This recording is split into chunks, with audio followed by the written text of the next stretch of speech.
try to tie me down, you could try to wear me out, put me out in the rain, just gas on a flame, and you can't control, but you can't control. You could try to tame the wild. Coming to you from the University of Minnesota, Rochester, Call it ADHD, our town. but you can't control.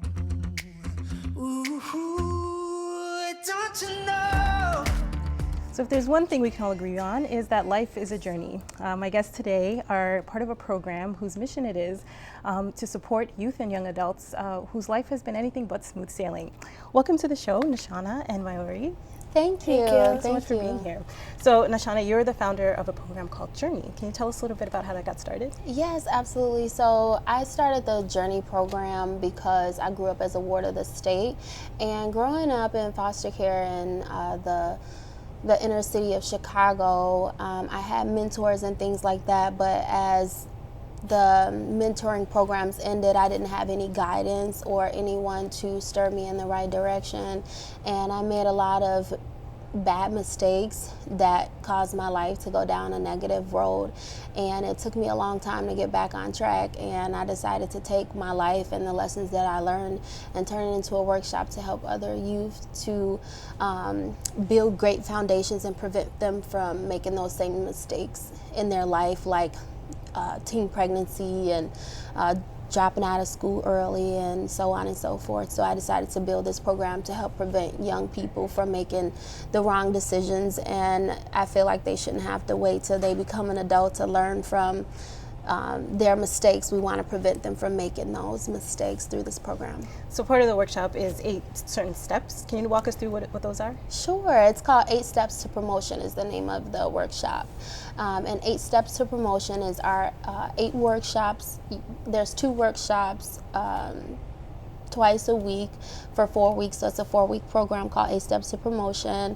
And those workshops are based off different life skills, and it includes like money management, importance of education, respect and responsibility, law and legal rights. Those are just a few. Great. So really kind of comprehensively addressing some of those things sustainably with the youth. Myari, you're one of the graduates of the program. Can you talk a little bit about what that experience has been like for you? This experience has really helped me, and it helps me and it helps other youth to stay out of trouble, because when you go through things, it's hard to leave, it's hard to stray away from that path. So having somebody like Nashauna and having this program, it helps a lot of youth learn how to cope and help with the real world and distract people. And it's helped me a lot because I'm a dancer and I love to dance, and this program has brought me, and Nashauna, she has a lot of connections, so the connections help me to pursue what I want to do later in life. Awesome. And how do youth get connected to your program, Nashauna? How do you get connected to the program? Oh, you can just go visit our website. It's www.journieproject.weebly.com, or you can find us on Instagram, and our Instagram is @IamJournie with an IE at the end instead of an EY. So if a youth in the community is interested in going through these workshops, they can just go through that? Absolutely. Website. They can just message us right on Instagram, or they can contact the Rochester Diversity Council, who we have a sponsorship agreement with, and just contact them there and let them know that they would like an application, and our applications are also available on our website. So you mentioned the Diversity Council. Are there other partners and entities that you've been partnering across the community with to do this work? Yes, absolutely. I've partnered in the past with the Boys and Girls Club of Rochester, also my home church, Lighthouse International. QFC is our new name, QFC Church, the Boys and Girls Club, the Diversity Council. We also have connections with TK Basketball as well. They're a great organization here in the Rochester area as well. But so far, that's it. We are looking forward to partnering with the community education program connected with the Rochester Public Schools, hopefully come this spring. Fantastic. One of the things that you have that that you talk about in terms of your work is it being trauma informed. Can you talk a little bit about what that means? Absolutely. So while in the program, a lot of the youth, they share a lot of things that's going on personally in their life, especially when we talk about coping skills. That's where the youth open up about learning how to cope with different people, places, as far as education, their work environment, their home environment. So it brings to the surface a lot of trauma-informed details in their past and things that's going on in their personal lives. So we address a lot of that, but we try to do the best that we can to figure out what the problem is and see what we can do as an organization to help fix that and lead these youth in the right direction. So MLK Day is next week, and I was wondering how you felt like Dr. King's dream was alive in the work that you do. Oh man, I attended the, not just me, myself and a couple of other youth from the Journie program attended the MLK breakfast last year, where I stood up and spoke about the Journie workshop. And I had a dream for us to one day be on that stage and be performing and give the youth in our program that opportunity to have a voice, lift their voice, talk about the things that they're going through and the things that they're working on and their dreams, like Myari with wanting to be a dancer and graduating school, and just letting them know that they matter. And this year we're actually getting that opportunity. I held a sign that I made at the MLK event that said, "I have a dream," and that was my dream, and it came forth this year. You just have to put forth the effort to make it happen and get it done. And with the support of the adults, the school district, our community, these youth, they are our future. The sky's the limit for them. Wonderful. And Nashauna, remind us the website one more time for people to get connected. It's www.journieproject.weebly.com and on Instagram at @IamJournie. Wonderful. Thank you both, Myari and Nashauna, for joining us today. Thanks for having us.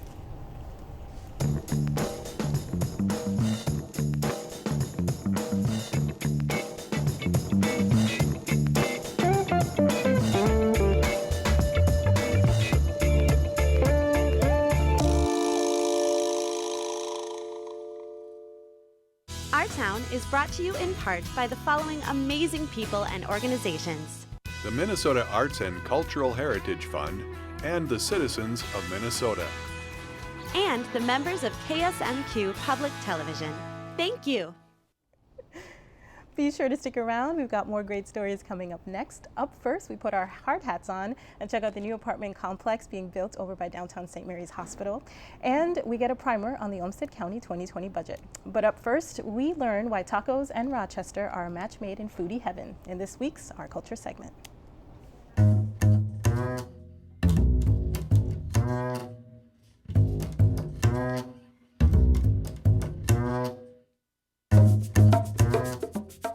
I was looking for a city in Minnesota. I wanted to stay in Minnesota because my parents live in Bemidji and my brother and sister are from the Twin Cities.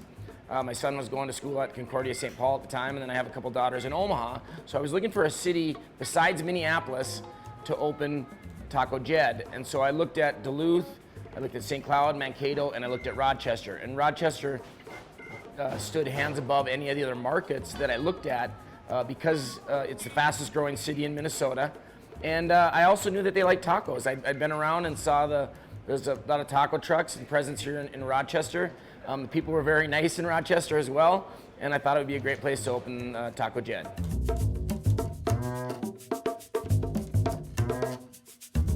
My favorite taco fillings are, I guess, just regular hamburger and onions. They're the best, the staples of tacos. Enjoy the green peppers, onions, kind of the sauteed fajita style. I like the spice, I like the flavor. I enjoy, usually you're eating tacos with friends and not alone. So it's more of a camaraderie thing with your friends. That's what I like, I enjoy it. I wouldn't call us a Mexican tacos per se. We're an Americanized gourmet tacos that we have.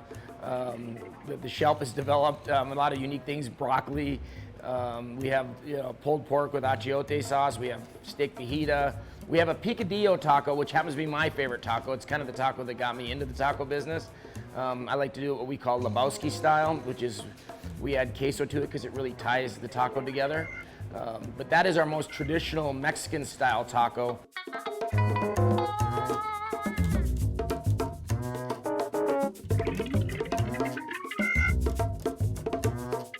Jed, this is this guy here, we create a personality around Jed. Jed's a fictional character. Jed actually stands for Joseph Edward Dunn, which is my father, my grandfather, and my great-grandfather's name, their initials.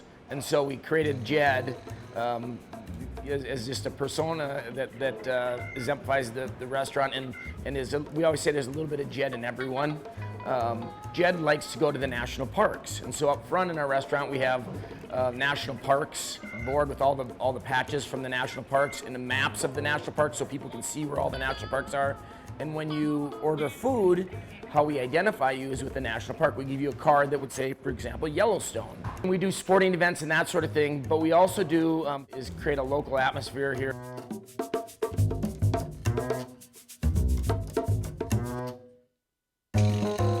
And we have local artists that come in and play music on Friday and Saturday nights. We also do it, we've been starting to do it Sundays for brunch. Until football season's over, we haven't been doing it lately, but we will be doing that again, where we create a unique atmosphere. You come in, I've had people that say, you know, when's the last time you went to a taco joint and had live music? And so that's again, a unique setting. Rochester and tacos, it's kind of one and the same. We have a good variety in tacos. We get everything that we want. We've got how many countless number of food trucks around now, and I love tacos because they just make you feel good. They feel right when you eat them.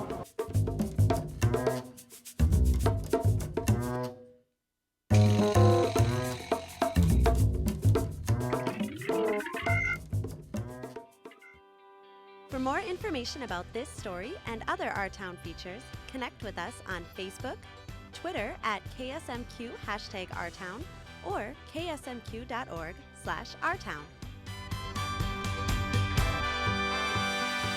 In my bed, but your back is turned. Make love, but I just don't learn. And you keep lighting little matches. For you art lovers out there, a new exhibit at the Rochester Art Center opened this weekend. Sophia Chai, Sight Lines, is comprised of 7 large photographs, all from 2019.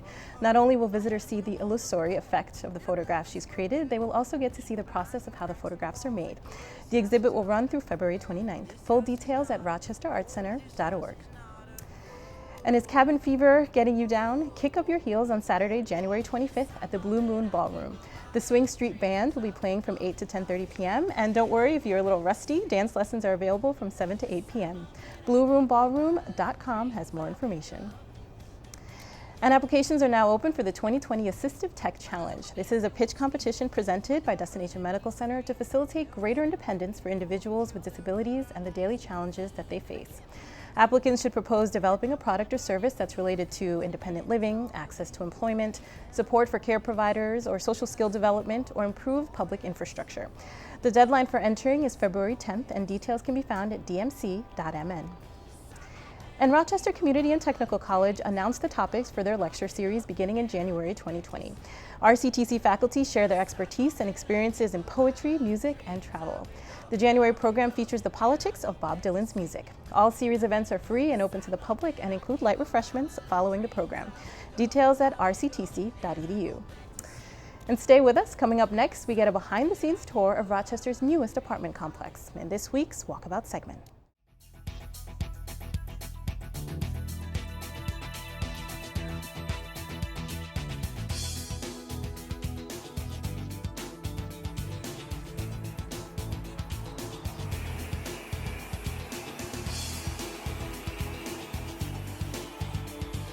I'm Lisa Clarke, the Executive Director of the Destination Medical Center Economic Development Agency, and we are here on a hard hat tour of the Berkman Project.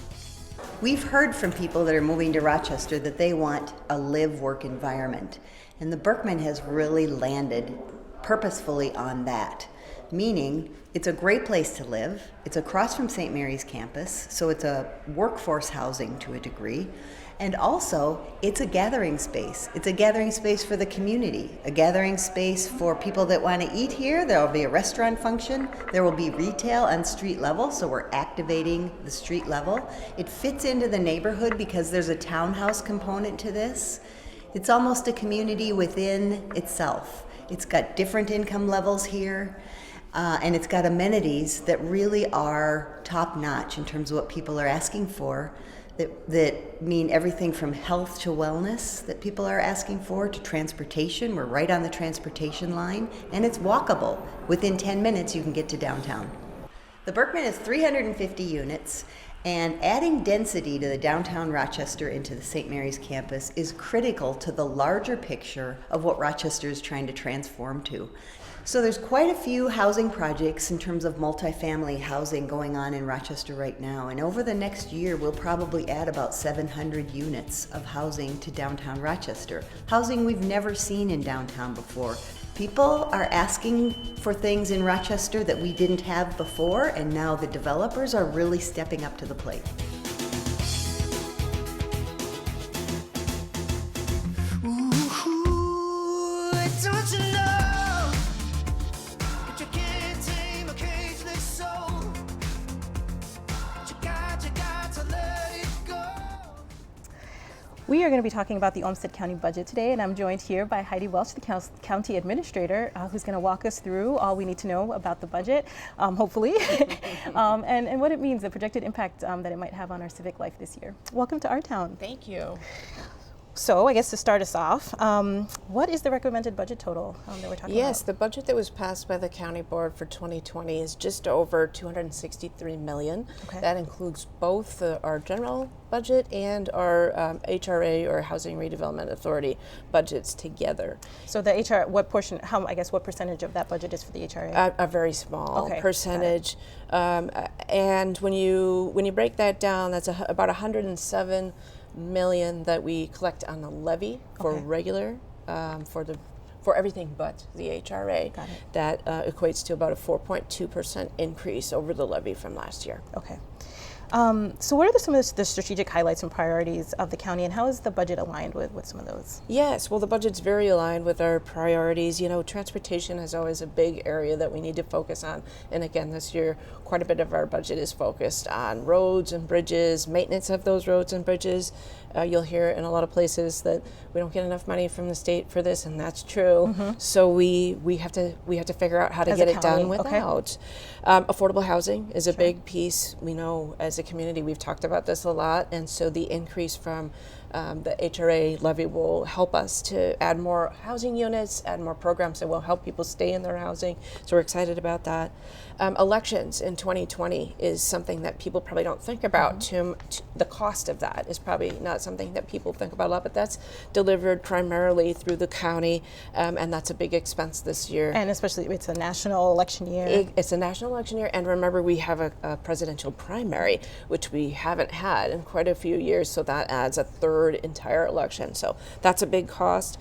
Something that your viewers might want to know about is the Oxbow Nature Center, which is one of our priorities. We just received a legacy grant of $2.1 million, but we have to match that, and so that work will start in this budget cycle out at Oxbow Park. Okay. So yeah, let's break down some of those. So it is important to kind of bring up the elections. What are those expenses going to be spent on in terms of the election preparations? Well, for it the takes county? a lot of staff, temporary staff, to run elections. There's also new equipment.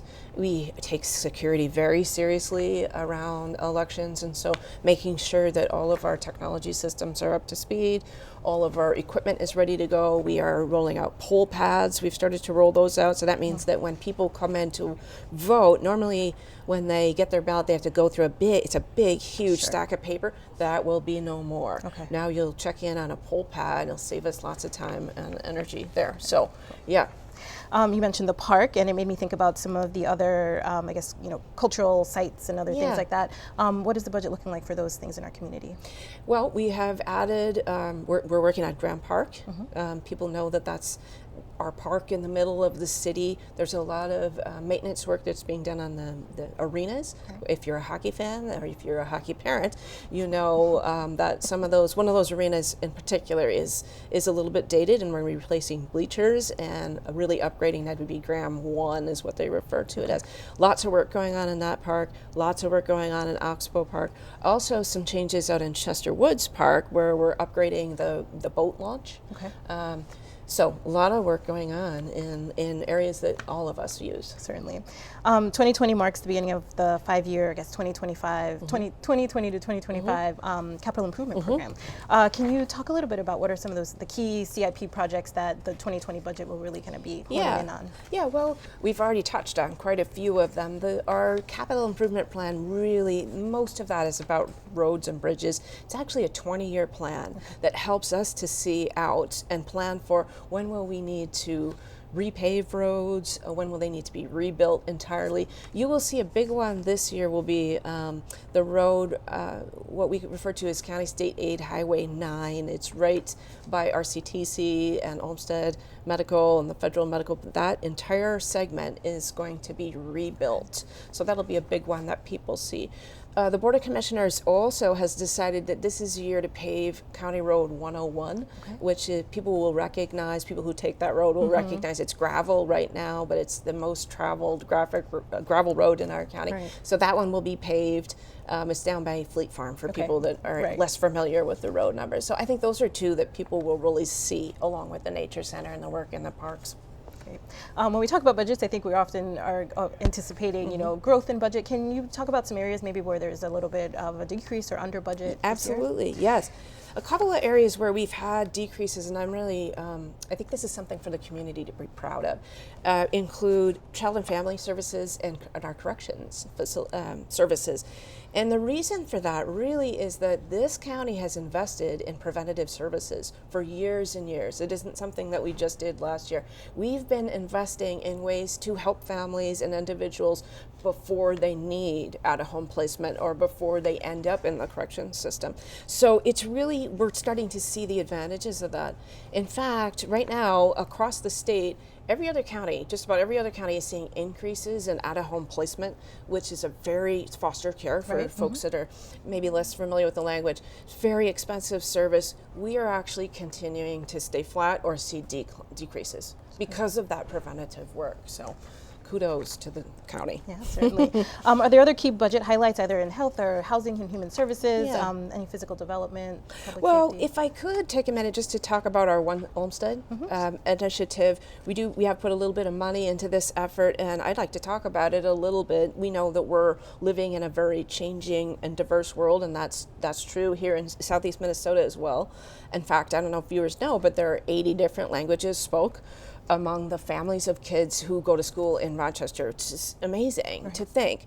And government at all levels, government is by the people and for the people, and so we're here to serve all people. And because of that, it's really vital that our workforce is culturally competent and reflective of all the communities and cultures in our community. So we are focused on, we haven't always been, we're not as reflective as we need to be. And so we want to focus on delivering those right services. It really requires us to be more culturally competent in our workforce than we perhaps are at this point. So we're focused on improving that. And the reason that's important, I want to, if I have just another minute or two, to talk about a little bit. When we're delivering programs, we want to have a design that really is equitable and addresses disproportionality, and that depends on having that workforce that's not only dedicated and efficient, but that they're culturally in tune and they're attentive to what is the need. And so when you're talking about the workforce, it's really the people that are working in the county that are in all these just different departments meeting the Correct. So for example, when we're delivering programs or services that serve the LGBTQ, I always stumble on that, communities, it's pretty important that we have staff that understand that community and maybe are part of that community, so that when we design that program, it's responsive to what those needs are.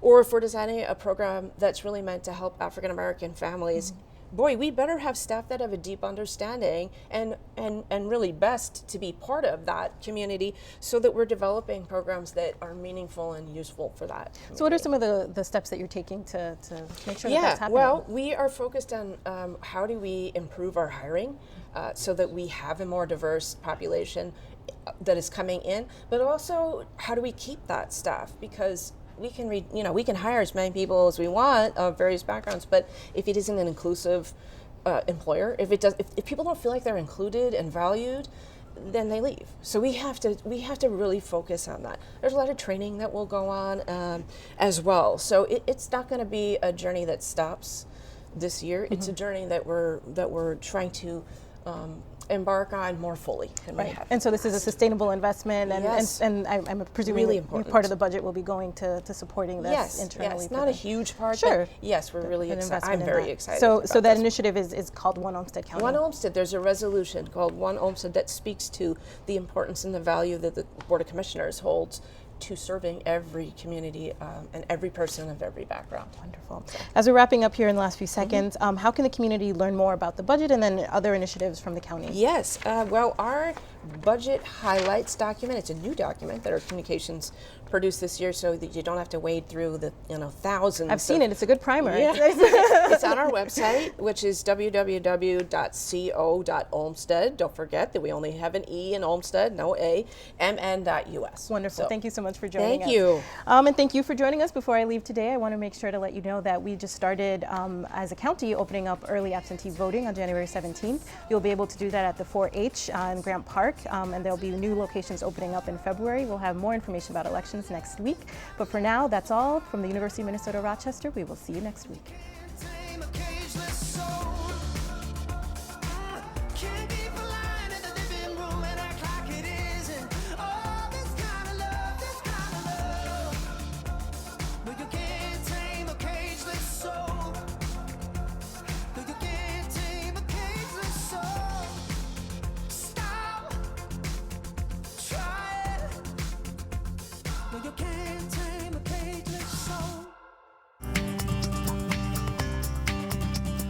Our Town is produced by KSMQ Public Television, nonprofit, non-commercial. Please help pay for this programming by making a personal contribution at ksmq.org. Thank you.